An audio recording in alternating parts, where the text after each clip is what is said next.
መድኃኒታችን ኢየሱስ ክርስቶስ ራት ሲበላ በጸሎተ ሐሙስ ለሐዋርያት ጋር ተቀምጦ ሳለ አንድ ዶሮ ነበረ።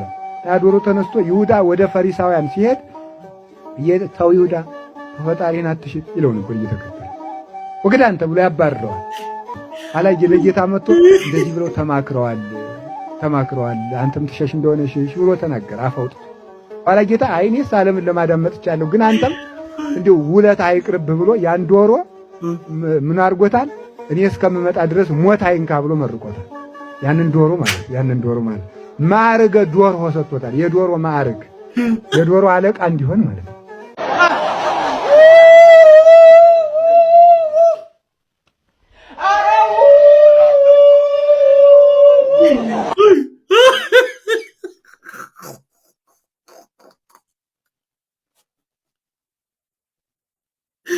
አቤት አቤት አቤት ሰው ተንኮለኛ። እኔ ግን የሚመክረው የለም ወይ? እኔ የምለው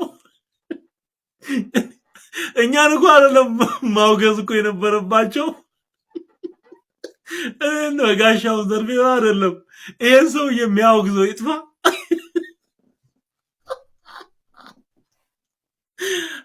በጌታ በኢየሱስ እና ይሁዳ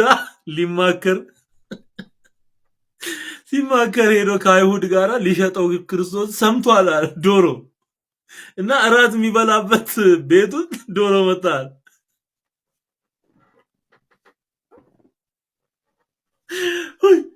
አቤት አቤት አንተ ወዴን አመመኝ። በጌታ በኢየሱስ ምን አይነት ሰው ነው?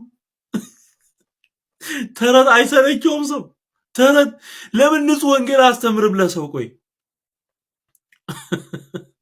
ይሄንን ብታወቅሱ ችግር የለውም።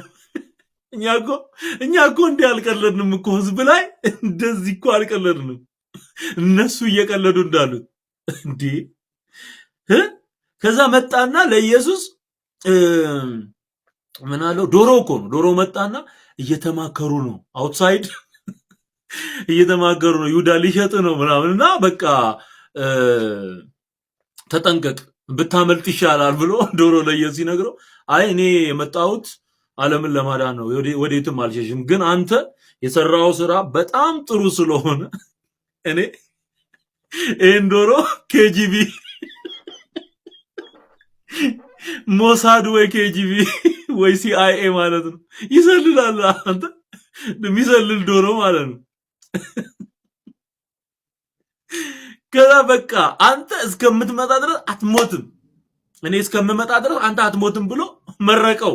ዶሮ አለ ማለት ነው። ዶሮ የዶሮ ስንት ፋሲካ አልፏል።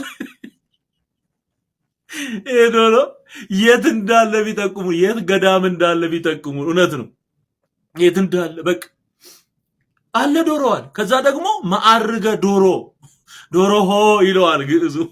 ማዕርገ ዶሮ የዶሮዎች አለቃ አድርጎ ሾመ። አንዴ ልድገምና ላሰማችሁ።